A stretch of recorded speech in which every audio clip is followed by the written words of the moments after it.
Ala Muhammadun huwa ibnu Maliki Ahmadu Rabbillah khaira maliki. La berkatalah Muhammad anak Malik, ulun pujo polun sidro yang ajromine. Salliyan ala nabiil mustafa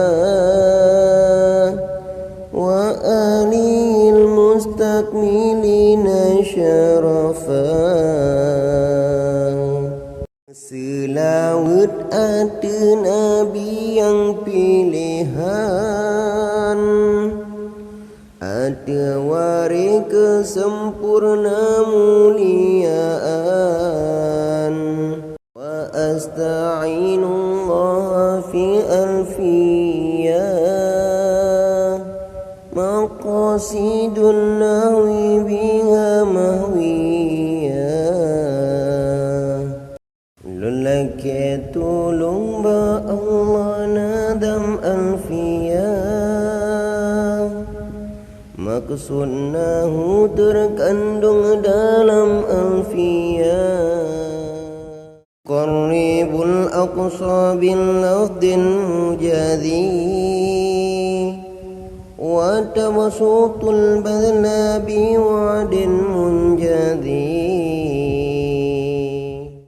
Faji uji peram lafai bacut, janji tuno di pesampo tuntut. Tadiri dan bi ghairi suqti,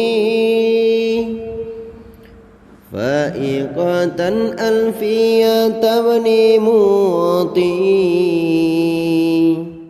Segala orang yang berhana benci, alfiyahnya lebani ba ibnu mu'ti. Wa huwa bisabqan haidun tafdila,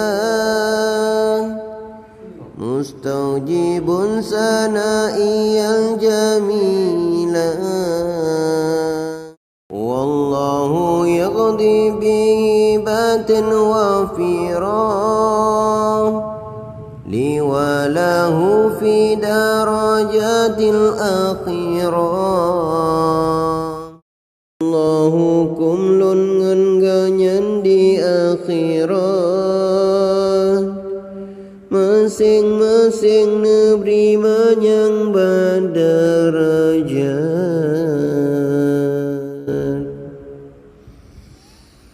Selaku mukaddimah Alfiyah, terjemahan bahasa Aceh.